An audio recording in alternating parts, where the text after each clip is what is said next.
കേരളം തന്നെ ഉറ്റുനോക്കാറുള്ള മഞ്ചേശ്വരം മണ്ഡലത്തിൽ ഇത്തവണയും NDAയുടെ സ്വപ്നം തകർന്നടിഞ്ഞു. പൂർവാധികം കരുത്താർജിച്ചാണ് UDF അംഗം ഇത്തവണയും ഇവിടെ നിന്നും വിജയിച്ച് നിയമസഭയിലേക്ക് എത്തുന്നത്. ദിസ് ന്യൂസ് സ്പോൺസർഡ് ബൈ ഗുണമേന്മയോട് കൂടിയ ഉൽപ്പന്നങ്ങൾ മിതമായ നിരക്കിൽ Sreekrishna hardwares MG road Kasaragod. എക്കാലത്തും രാഷ്ട്രീയ വൃത്തങ്ങൾ ഉറ്റുനോക്കാറുള്ള കാസർഗോഡിന്റെയും കേരളത്തിന്റെയും വടക്കൻ അതിർത്തി മണ്ഡലമായ മഞ്ചേശ്വരത്ത് നിന്നും ഇത്തവണ ഉജ്ജ്വല വിജയം നേടിയാണ് AKM അഷ്റഫ് നിയമസഭയിലേക്ക് വീണ്ടും എത്തുന്നത്. 29,332 വോട്ടുകളുടെ ഭൂരിപക്ഷത്തിലാണ് സിറ്റിംഗ് MLA കൂടിയായ AKM അഷ്റഫ് സ്ഥിരം എതിരാളിയായ BJPയുടെ മുൻ സംസ്ഥാന പ്രസിഡന്റ് K. സുരേന്ദ്രനെ പരാജയപ്പെടുത്തിയത്. SIRന്റെയും യുദ്ധ സാഹചര്യത്തിന്റെയും പ്രത്യേക പശ്ചാത്തലത്തിൽ ഇക്കുറി എന്തായാലും ഇവിടെ താമര വിരിയാൻ സാധ്യത ഏറെയാണെന്ന് പലരും പ്രവചിക്കുകയും പ്രതീക്ഷിക്കുകയും ചെയ്തിരുന്നു. എന്നാൽ അതിനൊന്നും ഒരു സാധ്യതയും ഉണ്ടായിരുന്നില്ല എന്ന് ആധികാരികമായി തെളിയിച്ചുകൊണ്ട് വോട്ടെണ്ണലിൻ്റെ ആദ്യ റൗണ്ട് മുതൽ തന്നെ വ്യക്തമായി ലീഡ് നിലനിർത്താൻ AKM അഷ്റഫിന് സാധിച്ചു. തുടർന്ന് ഇങ്ങോട്ട് ഓരോ റൗണ്ട് പിന്നിടുമ്പോഴും ഭൂരിപക്ഷം വർദ്ധിപ്പിച്ച ഇദ്ദേഹം എതിരാളികളെ വളരെ വേഗത്തിൽ തന്നെ ബഹുദൂരം പിന്നിലാക്കുകയായിരുന്നു. വിജയം UDF സുനിശ്ചിതമാക്കിയിരുന്നുവെങ്കിലും ഇത്രയും മികച്ചൊരു ഭൂരിപക്ഷത്തിലേക്ക് എത്തുമെന്ന് കരുതിയിരുന്നില്ല. അതുകൊണ്ട് തന്നെ മണ്ഡലത്തിലുടനീളം UDFന്റെ ആഹ്ലാദം മുമ്പെങ്ങുമില്ലാത്ത വിധം അലതല്ലി. കേരളം മുഴുവനും വലിയ ചർച്ച ചെയ്യപ്പെട്ട ഒരു മണ്ഡലമാണ് കേരളത്തിൻ്റെ അതിർത്തിയിലെ മഞ്ചേശ്വരം മണ്ഡലം.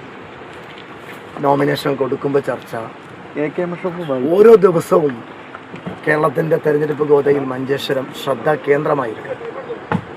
2026 ഇലക്ഷനിൽ മാത്രമല്ല, 21-ലും അതിനു മുമ്പുള്ള ഒരുപാട് ഇലക്ഷനുകളിലൊക്കെ മഞ്ചേശ്വരം ചർച്ച ചെയ്യപ്പെട്ട ഒരു മണ്ഡലമാണ്.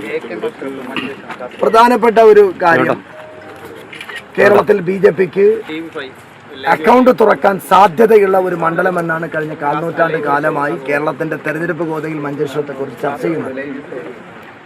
അത് ശരിവെക്കുന്ന രീതിയിൽ 2016-ൽ 89, 2021-ൽ 745, സ്വാഭാവികമായും അതേ കാൻഡിഡേറ്റ് പ്രാവശ്യം ചെറിയ മാർജിനിൽ തോറ്റൊരു മണ്ഡലത്തിൽ BJP ജയിക്കുമെന്നുള്ള പ്രചരണമായിരുന്നു.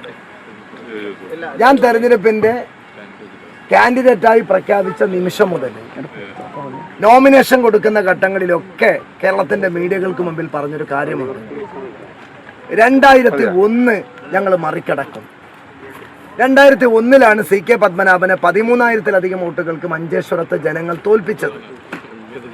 അതിനേക്കാളും ഒരു വോട്ട് കൂടുതൽ നേടി കേരളീയർക്ക് അതിർത്തിയിലെ മഞ്ചേശ്വരം മണ്ഡലത്തിന്റെ മതേതര സന്ദേശം ഞങ്ങൾ മെയ് 4-ാം തീയതി നൽകുമെന്ന് ഞാൻ ഉറപ്പ് നൽകിയിരുന്നു. ഞാൻ ഈ സന്ദർഭത്തിൽ സന്തോഷത്തോടു കൂടി കേരളം UDFന്റെ ഒരു തരംഗത്തിലൂടെ കേരളം അധികാരത്തിൽ വരുമ്പോൾ ഒരിക്കൽ കൂടി മതേതര മഞ്ചേശ്വരം വർഗീയതക്കെതിരെ 30,000-ഓളം വരുന്ന ഏറ്റവും മികച്ച ഒരു മാർജിനോടുകൂടി BJPയെ മലർത്തിയടിച്ചിരിക്കുന്നു എന്നുള്ളതാണ് ഈ തെരഞ്ഞെടുപ്പിന്റെ ഏറ്റവും വലിയ പ്രത്യേകത. എന്നത്തെയും പോലെ ഇടതുപാളയത്തിൽ നിന്നുള്ള BJP വിരുദ്ധ കുത്തൊഴുക്കാണ് ഇത്തവണയും ഇവിടെ UDFനെ കരുത്തോടെ കൈപിടിച്ച് കയറ്റിയതെന്നാണ് ഫലസൂചനകൾ വ്യക്തമാക്കുന്നത്. News bureau, Uppala.